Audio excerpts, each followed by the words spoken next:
మరోవైపు హైదరాబాద్లోని కరాచీ బేకరీ మీద దాడి జరిగింది. శంషాబాద్లోని కరాచీ బేకరీ వద్ద బీజేపీ నేతలు ఆందోళన ఉద్రిక్తంగా మారింది. పాకిస్తాన్లోని కరాచీ నగరం పేరును మార్చాలంటూ పెద్ద సంఖ్యలో బీజేపీ నేతలు ఆందోళనకు దిగారు. ఒక్కసారిగా బేకరీలోకి ప్రవేశించి నేమ్ బోర్డ్, ఫర్నిచర్ ధ్వంసం చేశారు. ఈ ఘటనతో పోలీసులు అప్రమత్తమయ్యారు, భారీగా బలగాలను మోహరించారు.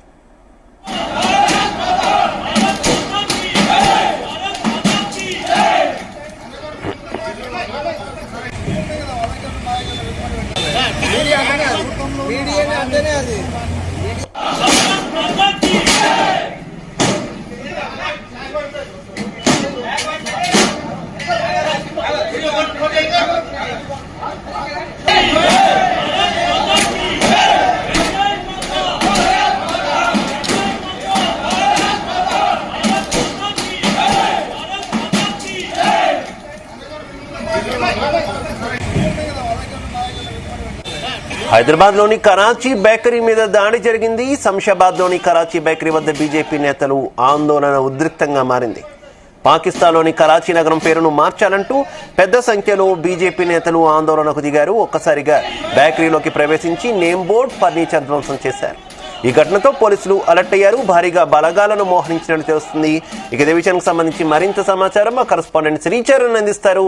శ్రీచరణ్, శివ, గడిచిన 5 రోజులుగా ఇటు ఆంధ్రప్రదేశ్ లోని విశాఖపట్నం అలాగే హైదరాబాద్ లో కూడా పలు ప్రాంతాల్లో పాల్గామ ఉగ్రదాడి ఎఫెక్ట్ కరాచీ బేకరీ పైన పడింది అని చెప్పుకోవాలి. పాల్గామ ఉగ్రవాద దాడి దేశవ్యాప్తంగా ఆగ్రహం తెప్పించిన విషయం తెలిసిందే. భారతదేశం పాకిస్తాన్ సంబంధాలు మరింత దిగజారాయి. ఈ నేపథ్యంలో 5 రోజుల కిందట విశాఖపట్నంలోని కరాచీ బేకరీ పేరు మార్చాలని హిందూ జన జాగరణ సమితి డిమాండ్ చేసింది. బేకరీ వద్ద కార్యకర్తలతో నిరసనలు చేపట్టడంతో ఉద్రిక్త నెలకొని ఉంది. అప్పుడు 5 days బ్యాక్ జరిగిన ఇన్సిడెంట్ వైజాగ్ లో పాకిస్తాన్ నగరం పేరు కాదని నిరసనకారులు పెద్ద ఎత్తున నిరసన తెలిపారు. పేరు మార్చాల్సిందే అని కూడా పట్టుబట్టారు. అయితే నిరసనకారులు 5 days బ్యాక్ శాంతియుతంగానే ఆందోళనలు చేపట్టారు. అయితే పాల్గామ్ ఉగ్ర దాడి అనేది భారతీయులను తీవ్రంగా కలిసివేసిన విషయం తెలిసిందే. ఈ ఘటనలో సుమారు 26 మంది పర్యాటకులు చనిపోయిన విషయం తెలిసిందే. సామాన్యులు, సెలబ్రిటీలు, రాజకీయ నాయకులు, ప్రపంచ దేశాలు సైతం ఈ దాడిని ఖండించాయి.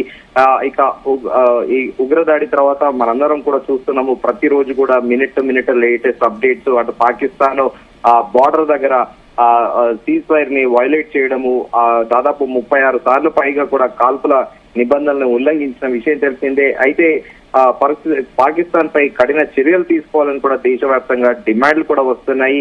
ఇప్పటికే కేంద్ర ప్రభుత్వం పాకిస్తానీలను దేశం నుంచి విడిచి వెళ్లాల్సిందిగా కూడా కేంద్ర హోంమంత్రిత్వ శాఖ ఆదేశాలు జారీ చేసిన విషయం తెలిసిందే. అయితే విశాఖపట్నంలో కరాచీ బేకరీ పైన కూడా దాడి చేశారు. ఎందుకంటే కరాచీ నగరం పేరుతో ఆంధ్రప్రదేశ్ విశాఖపట్నంలో ఉన్న కరాచీ బేకరీ పేరును మార్చాలని కూడా డిమాండ్ చేశారు.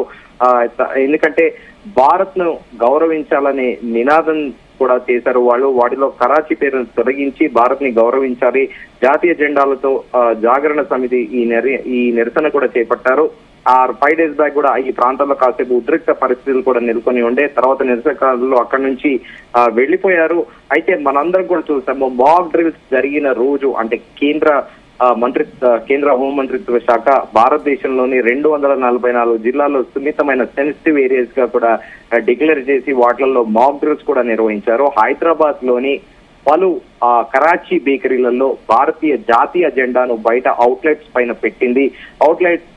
పెట్టినప్పటికీ కూడా అంటే హైదరాబాద్ లో ప్రత్యేకంగా చెప్పాలంటే దశాబ్దాలుగా ఎంతో పాపులర్ అయిన కరాచీ బేకరీ పైన కూడా గురువారం కూడా గుర్తు తెలియని వ్యక్తులు దాడి చేశారు. సో అయితే అక్కడ కరాచీ అనే పేరు మార్చాల్సిందని కూడా డిమాండ్ చేశారు.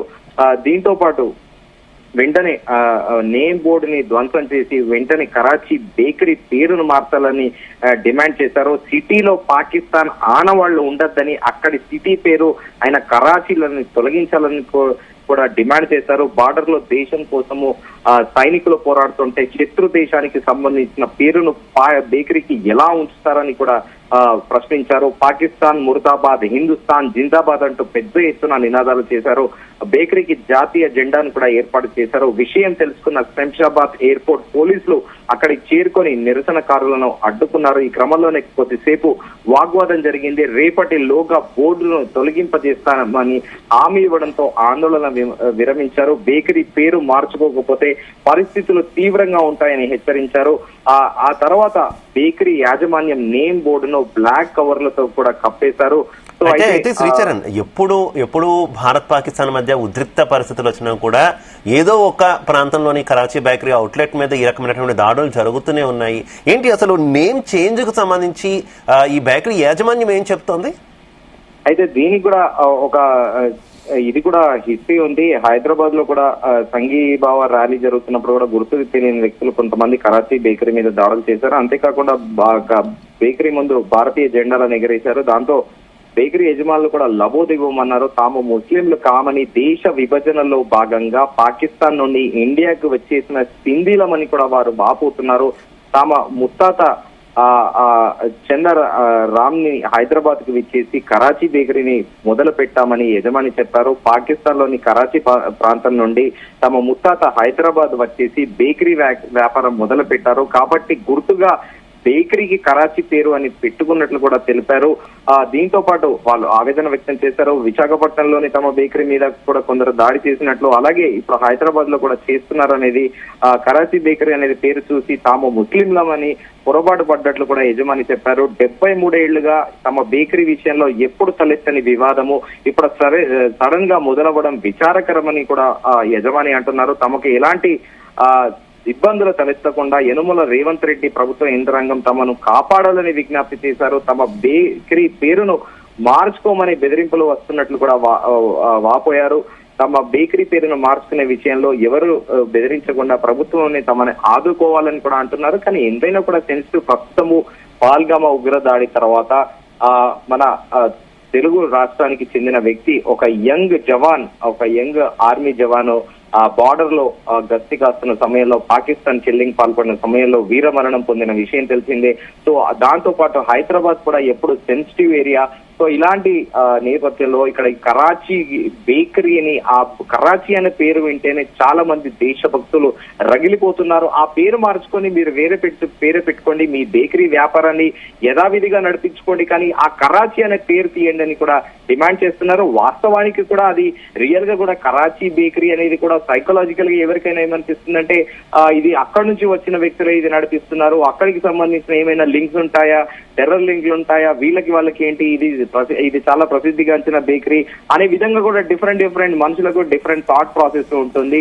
ఒక్కొక్కళ్ళకి ఒక్కో థాట్ ప్రాసెస్ ఉంటుంది. కాబట్టి సో అందరు కూడా న్యాయంగా చేసే డిమాండ్ కూడా పేరు మార్చుకోవడంలో తప్పు లేదు. యథావిధిగా తమ అవుట్లెట్లు అనేటివి కూడా అలాగే ఉంటాయి. ఎందుకంటే కరాచీ బేకరీలు అనేటివి హైదరాబాద్ నగరంలోనే దాదాపు 10ల సంఖ్యలో పైనే ఉన్నాయి. ఇంకా దాన్ని రీజనల్ గా అంటే అదర్ స్టేట్స్ కి కూడా ఎక్స్పాండ్ చేశారు. విశాఖపట్నం, విజయవాడలో కూడా పలు ప్రాంతాల్లో ఉన్నాయి. సో వారి బిజినెస్ కి ఎలాంటి ఇబ్బంది కూడా ఉండదు. కానీ పేరు మార్చుకోవడానికి వారికి ఏమి ఇబ్బంది కలుగుతుంది అనేది కూడా నెటిజన్లు కామెంట్ చేస్తున్నారు. Shiva, right, okay, thank you.